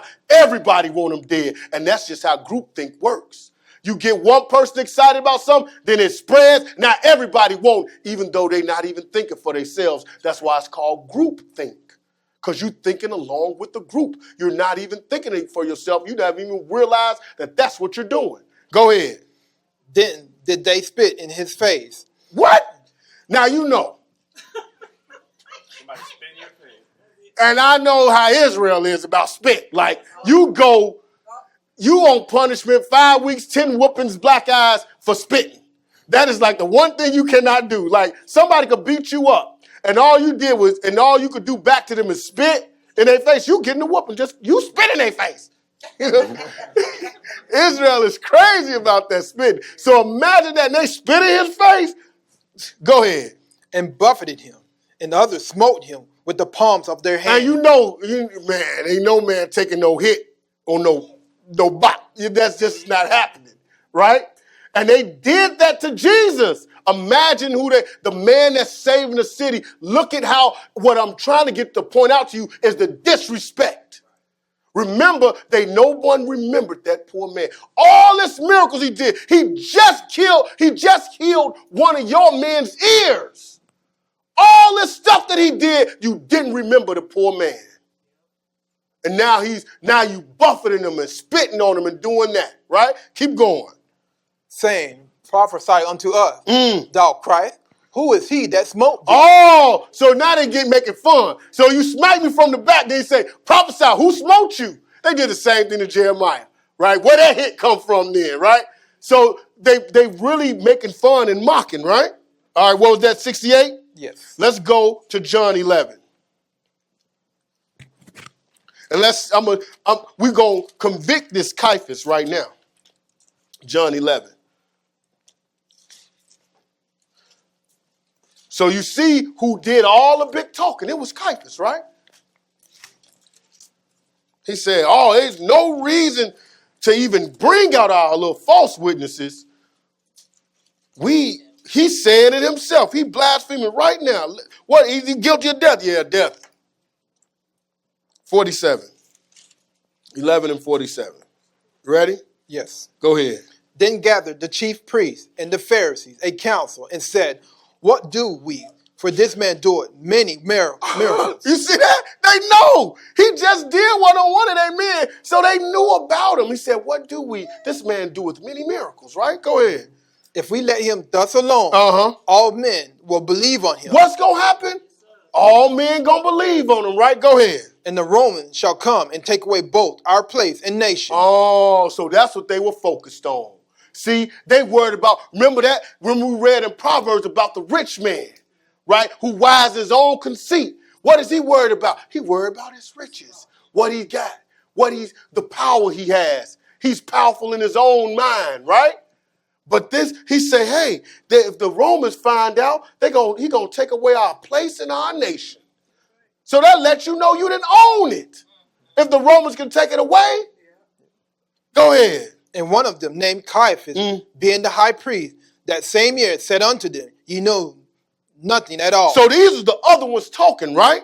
But Caiaphas being high priest, he knew something. See, sometimes these, like I said, the wicked rise because men there are no men around. Caiaphas knew, and he didn't do nothing. He was with it, right? Check him out. Read what he say. Now consider that it is expedient for us that one man should die for the people, and that the whole nation perish not. Oh, one man should die for who? For the people, and that the whole nation don't perish. So he understood something. Remember, but don't be lukewarm. Remember what Jesus said? Don't be lukewarm. He said, he said, ye know nothing at all. He said, y'all don't know nothing. He said, nor consider that it's expedient for us that one man should die for the people. He understood something, right? Where are we? I was into 50. Keep going. And this spake he not of himself, but being high priest that year, he prophesied that Jesus should die for the nation. For that nation. You see that? He prophesied that Jesus should die. He is guilty. Go ahead.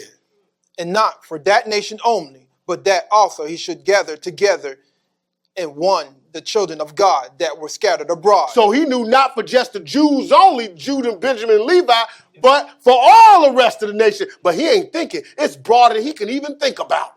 It's for the whole world. He is dying for the whole world. Go ahead. Then from that day forth, they took counsel together for to put him to death. You see that? And so the Caiaphas, acting on his knowledge, he took counsel to put Jesus to death, right? But they don't know you actually helping the poor man. This had to happen. Let's go to Matthew 27:39. They got to kill him.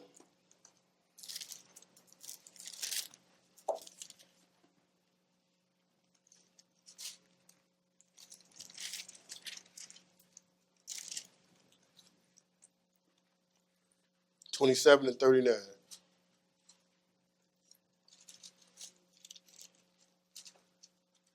Ready? Yes. Go ahead. And they that passed by reviled him, wagging their heads, and saying, that thou destroyest the temple and buildest it in 3 days. Save thyself. If thou be the Son of God, come down from the cross. Likewise also the chief priest mocking him. Who? The chief priest, not just the people, right? And they said, save yourself. You going to build a temple in 3 days like you some major carpenter. You could just build it in 3 days. They didn't understand what he was talking about, right? So you're going to build a temple, save yourself down off the cross. You so bad, right? And then the chief priest came mocking him. Go ahead. But the scribe and elders said, he saved others. Himself he cannot save. You see that? He saved. They know he saved others. Himself, he can't save. He done raised Lazarus from the dead. He can't even help himself. They don't understand that the miracles are for non-believers. He's a believer. He ain't got to save himself. He already down with the team. Go ahead. If he be the king of Israel, let him now come down from the cross, and we will believe him. See, so that lets you know they knew who he's supposed to be. They let you know. He's going to be the king of Israel. He's saying he the Christ. They knew the Christ had to be the king of Israel. Right? Go ahead. He trusted in God. Let him deliver him now, if he will have him. For he said, I am the Son of God. So he said he trusted in God. You've seen him do many miracles, right? He said, but isn't this the same God you supposed to be trusting in? You see the guy that's true doing all the miracles, and he ain't done nothing wrong. This is supposed to be the same God that you're supposed to be trusting in, right? Where are we? That was in the 43. In the 43. Keep going. The thieves also, which were crucified with him, cast the same in his teeth. Now, keep going. Now from the 6th hour, there was darkness over all the land until the 9th hour. Mm-hmm. And about the 9th hour, Jesus cried with a loud voice, saying, Eli, Eli, lama sabachthani. That is to say, my God, why hast thou forsaken me? So they had to kill this poor man. They killed him for nothing, right? But no man remembered him. Even the thief on the cross with him decided to say, hey, what is it? Hey, man, you should save yourself. He decided to mock with them. So nobody remembered him or listened, hearkening to his words, right? Let's keep going. Let's go to Psalms 34. Now, remember what he did in verse 46. He cried out to his father. Remember, he said, and you ain't believing on me. I ain't even here about myself.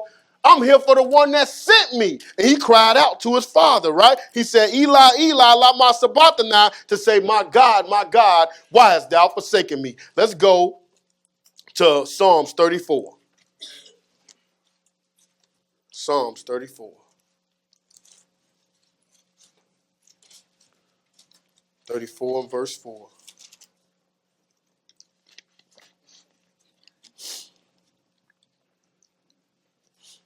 Ready? Yes. Go ahead.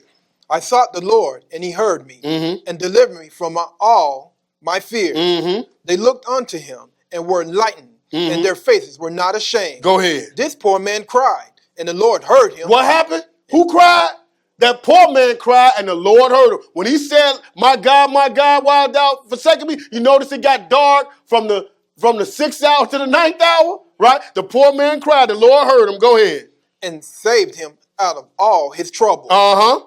The angel of the Lord encamped round about them that fear him, and delivered them. He said the angel of the Lord camped about. Remember, he said, I could call 12 legions of angels right now, because the angel of the Lord camped about all them that fear him.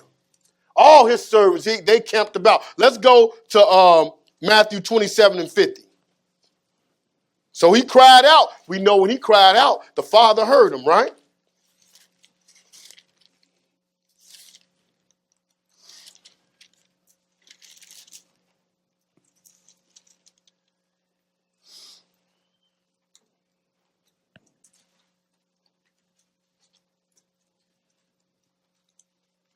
Ready? Yes. Go ahead. Jesus, when he had cried again with a loud voice, yielded up the ghost. So he just died. So now let's see what happens. Because now they done killed the poor man, and now he's gone, right? Remember, but that sometimes a man is hidden. Let's go to 1 John 2. 1 John 2. By wicked hands they slayed him. 1 John 2. 2, 1 through 6.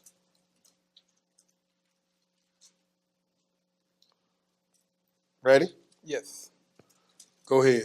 My little children, these things write I unto you, that ye sin not. And if any man sin, we have an advocate with the Father, Jesus Christ, the righteous.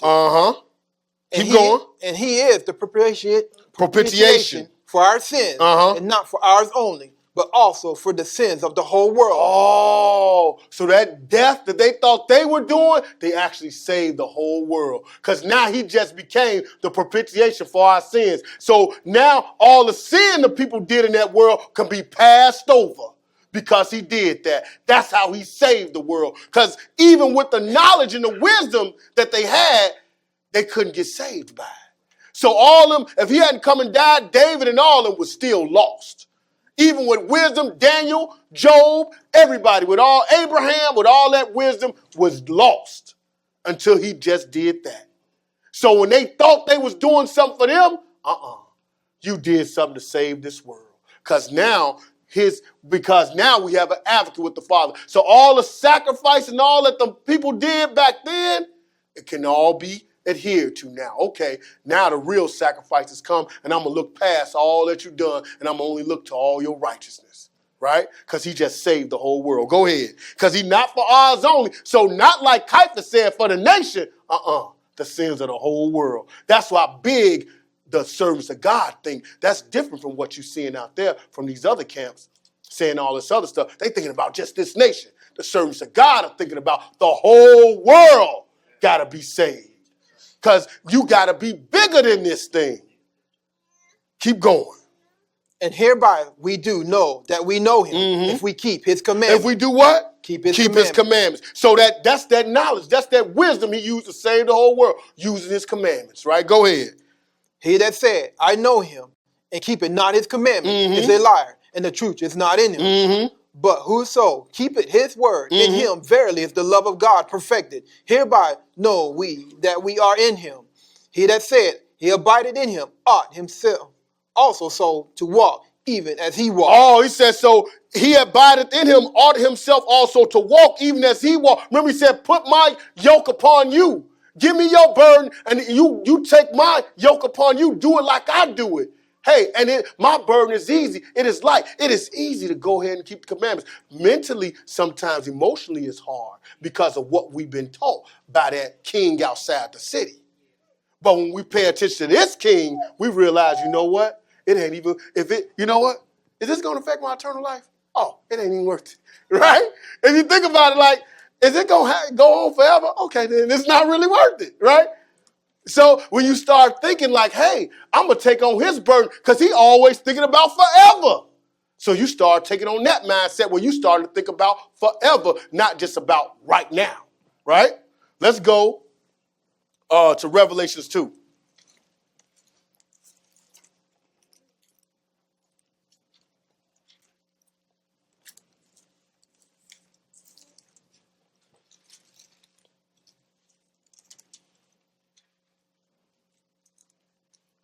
We're going to read 8 through 11. Is that my time? No. Oh. I've been watching the time. I got like 2 minutes. Okay, go ahead. And unto the angel of the church in Smyrna, right. These things said the first and the last, which was dead and is alive. I know thy work and tribulation and poverty, but thou art rich. You know your what? Works, tribulation, and poverty, right? But you rich. Don't worry about how much you have. You are rich. Go ahead. And I know the blasphemy of them which say they are Jews and are not, but are the synagogue of Satan. Keep going. Fear none of those things which thou shalt suffer. Behold, the devil shall cast some of you into prison, that you may be tried. Go ahead. And ye shall have tribulation 10 days. Be thou faithful unto the end. And I will be faithful unto what?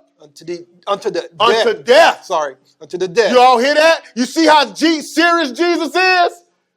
Be faithful unto death. Don't be telling me, well, I can't do it because, it's just getting too hard. I ain't had no money to pay my tithe. I couldn't do this.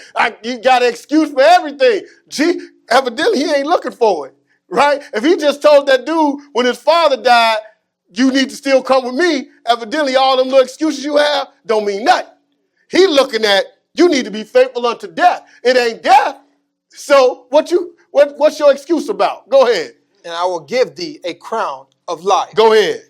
He that had an ear, let him hear what the Spirit said unto the churches. Uh-huh. He that overcometh shall not be hurt of the second death. That's what you should be worried about. You overcoming, then you going to shine like the light because you ain't going to be hurt of the second death. Let's keep moving. Let's go to Zechariah 12.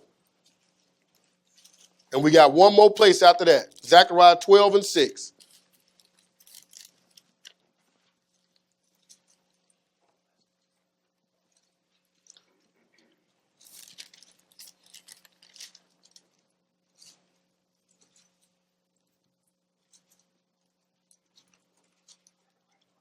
Ready? Zechariah 12 and 6. Go ahead. In that day will I make the governors of Judah like an hearth of fire among the woods, and like a torch of fire in a sheaf. And they shall devour all the people round about, on the right hand and on the left. And Jerusalem shall be inhabited again in her own place, even in Jerusalem. So I'm going to come back taking over this earth. Judah, it said Judah is like an hearth of fire among wood. It's going to be like fire in there. It's all this word going to be going for. The people going to be wise. It is going to be where it's going to be all about the knowledge of the Lord at this point, and ain't nobody going to be able to touch it, right? Go ahead. The Lord also shall save the tents of Judah first, that the glory of the house of David and the glory of the inhabitants of Jerusalem do not magnify themselves against Judah. Go ahead. In that day shall the Lord defend the inhabitants of Jerusalem, and he that is feeble among them at that day shall be as David. Hold on. Go back again. Read verse 8. In that day shall the Lord defend the inhabitants of Jerusalem. So in that day, the Lord will come. He going to defend the inhabitants in Judah. Remember, that man got to come back. Remember, the poor man is hidden, but now he returning. But he ain't returning just to save the city. This time, he returning to kill off this army. It's over for them now, right? Go ahead. And he that is feeble among them at that day shall be as David. Also, the ones that was humble now, that was feeble among them, they're going to be like David. And everybody know David, he will kill this bottle of water right here. Okay? He didn't care nothing about no killing. Didn't mean nothing to him. Okay? So, go ahead. That's right. And the house of David shall be as God. And the house of Judah going to be like God. We know how God killed, right? It is going to be some terrible destruction going on if you come at them this time. Go ahead. As the angel of the Lord before them. Go ahead. And it shall come to pass in that day that I will seek to destroy all the nations that come against Jerusalem. Oh, so remember he said about that vengeance, right? He going to take care of it, right? So now you see the poor man, well, you don't have to worry about the vengeance because the poor man that saved the city, after he taught with all that wisdom, now the vengeance can be taken care of. So you ain't got to worry about it, right? He didn't teach them, get up your army and go start building weapons of war and fight. No, I'm going to give you these spiritual weapons of war and we're going to fight. That's just like when they want to know about Jesus, when that guy chopped off his ear and he said, no, it's not the time. But then on another time when he told him, hey, if this is my kingdom, my servants will fight. This is the time his servants are fighting. Go ahead. And I will pour upon the house of David and upon the inhabitants of Jerusalem the spirit of grace and of supplication, and they shall look upon me whom they have pierced. Oh, so we know who this is then. He said they don't look upon me whom they have pierced. This poor man, I was hidden for a while, but now I've returned, right? Go ahead. And they shall mourn for him as one mourning for his only son, and shall be in bitterness for him as one that is in bitterness for his firstborn. Now you mourning. See, at first, we were mourning, right, for all this wickedness and all when they slayed him and all this other stuff. But he said, now you're going to mourn. It's the tribes of the earth going to mourn. Go ahead. In that day shall there be a great mourning in Jerusalem as the mourning of... I'm sorry, was that verse 10? That was in the verse. Okay, let's go to Revelation 19. This is the last place. 19:11. I see some of y'all stretching anyway. So that letting me know it's time to go. Right on time. Right? 19:11. We're going to see how he going to come. And this is when he finna save the city for good. First time he did it with that wisdom and got the people, the army ready. But this time, this with this war, and it's over with. Right? 19:11. Ready? Yes. Go ahead. And I saw heaven open, and behold, a white horse. And he that sat upon him was called Faithful and True. And in righteousness he doeth judge and make war. He does judge and make war, right? This is a real war. Go ahead. His eyes were as flame of fire, and his head were many crowns. And he had a name written that no man knew but he himself. And he was clothed with a vesture dipped in blood, and his name is called the Word of God. Right? Because remember, with those words is what he did to save the city. But we all know who the Word of God is, right? It's this same one. It's this poor man. It's Jesus. Go ahead. And the armies which were in heaven followed him upon white horses, clothed in fine linen, white and clean. Go ahead. And out of his mouth goeth a sharp sword, that with it he should smite the nation, and he shall rule them with a rod of iron. Didn't it say that man child to rule all nations with a rod of iron? That's him. So now when that wickedness is coming, hey, it's a rod of iron there. Either you're gonna do right, you're gonna fall on this side, or you're gonna fall on this side, and you're going in this fire. Which one you want? Right? Go ahead. And he treaded the winepress of the fierceness and wrath of Almighty God. And just so you know, that winepress is blood. Right? He is just busting heads. I don't know how else to say it to you, but he is treading the wine press. That's blood, right? Okay, so that's just like crushing people. Okay, go ahead. And he had on his vesture and on his thigh a name written, King of Kings and Lord of Lords. I thought this guy was the king. I thought the guy outside was a king.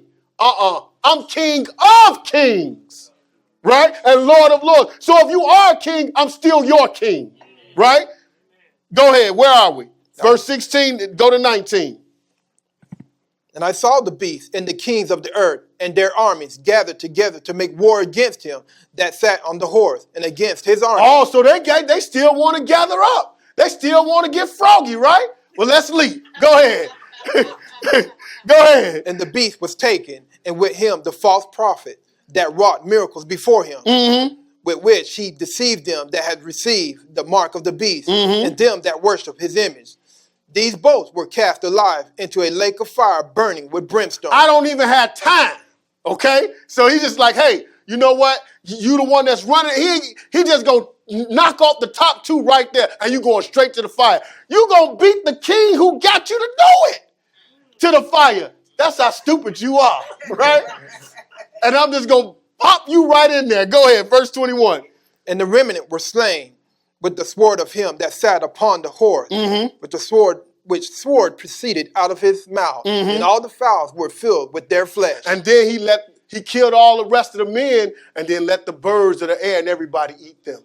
Now, when this lesson in this poor in spirit, this, as you see, is a lesson that was all the way around, from physical to spiritual to even some mental.